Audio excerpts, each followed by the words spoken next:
बिस्मिल्लाहिर्रहमानिर्रहीम। अस्सलाम वालेकुम। आज 15 मई है और दिन है जुमे का।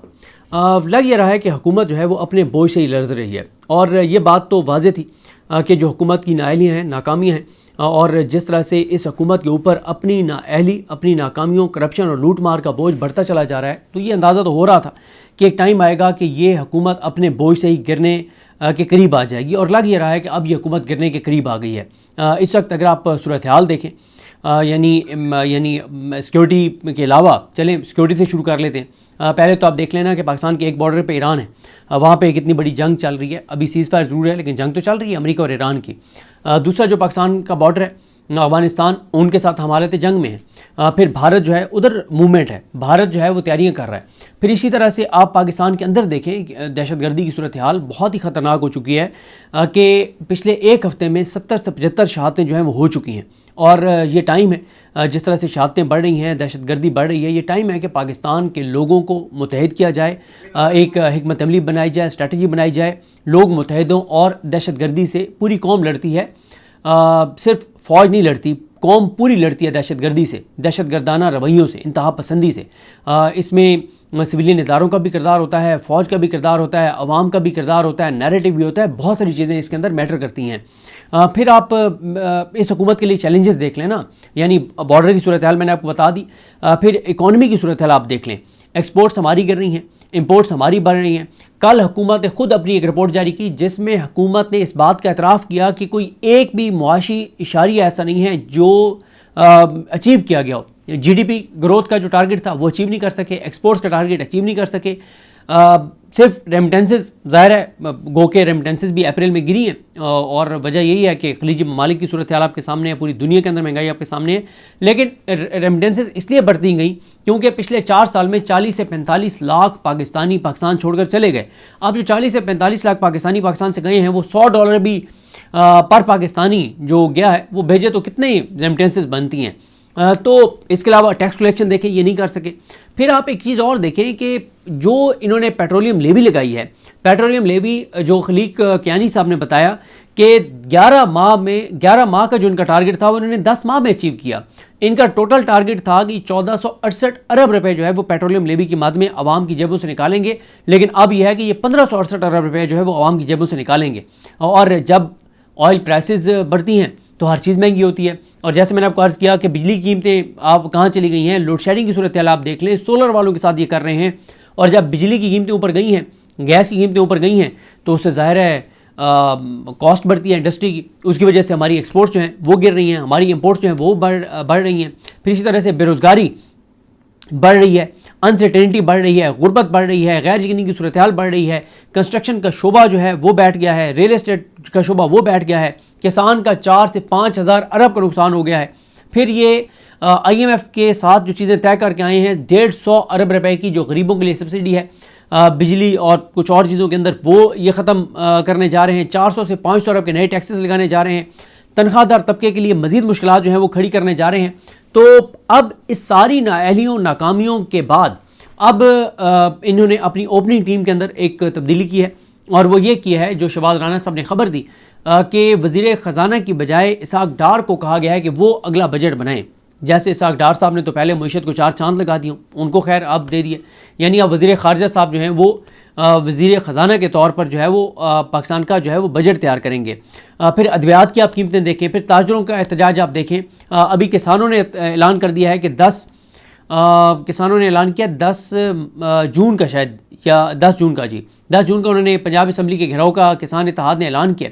तो इस हुकूमत ने अब जो इनका ये लर्ज़ रही हैं, इनकी बुनियादें हिल रही हैं। अब इसीलिए इन्होंने पहले तो कुर्बानी का एक बकरा बना दिया ना, फ़िलहाल उनको साइडलाइन कर दिया है बजट की तैयारी में वज़ीर ख़जाना मोहम्मद औरंगज़ेब साहब को।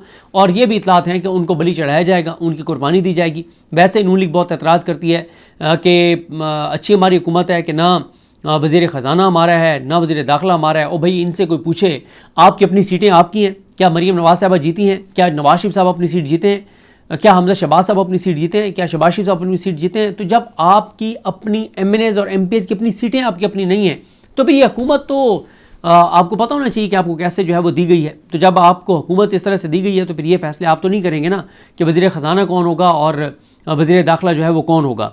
तो जिस तरह से मैंने अर्ज़ किया, इस वक्त मसला है मुईशत और मुईशत, जो इस वक्त दहशतगर्दी के हालात दहशतगर्दी के हवाले से ख़राब हो रहे हैं, तो ज़ाहिर है उससे भी ग्रोथ में फ़र्क आता है, या फिर गुर्बत में इजाफा होता है, और जब गुर्बत में इजाफा होता है तो फिर क्राइम बढ़ता है, फिर दहशतगर्दी बढ़ती है, क्योंकि एक्सप्लॉइट किया जाता है गरीबों को, तो बहुत ही ज़्यादा।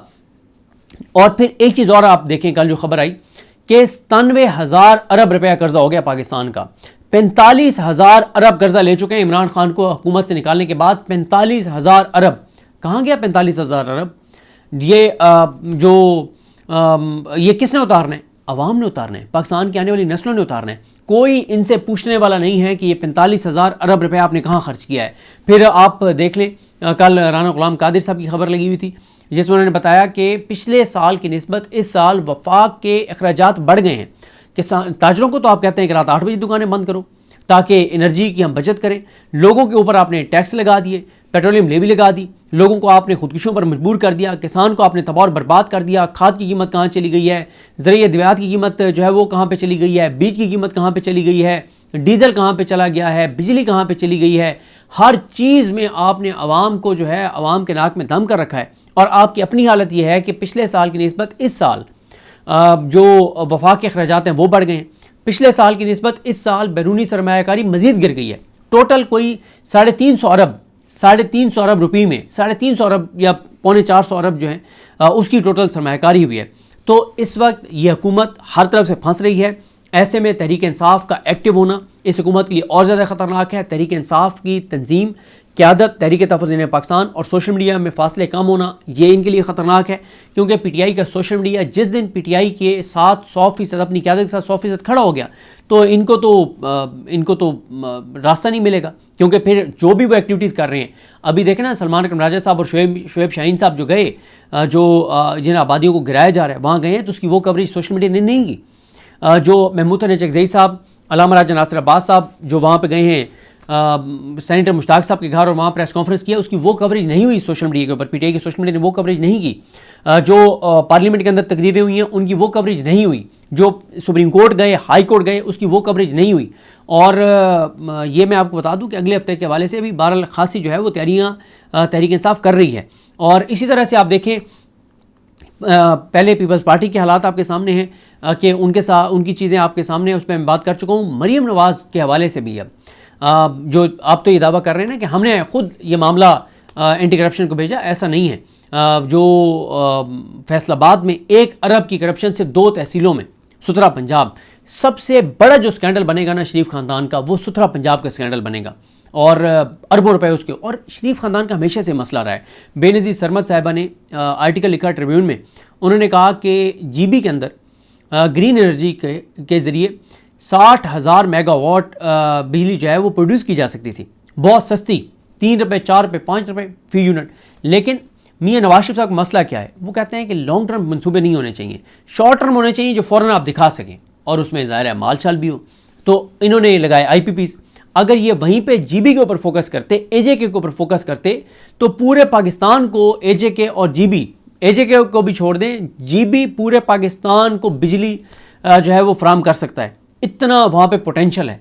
लेकिन वो क्योंकि अगर उन मंसूबों के ऊपर काम करते तो कोई मंसूबा 10 साल में कंप्लीट होता, कोई 15 साल में कंप्लीट होता, ये तो 1-1, 1.5 साल में मंसूबे कंप्लीट हुए और आज वही पाकिस्तान के गले पड़ गए हैं।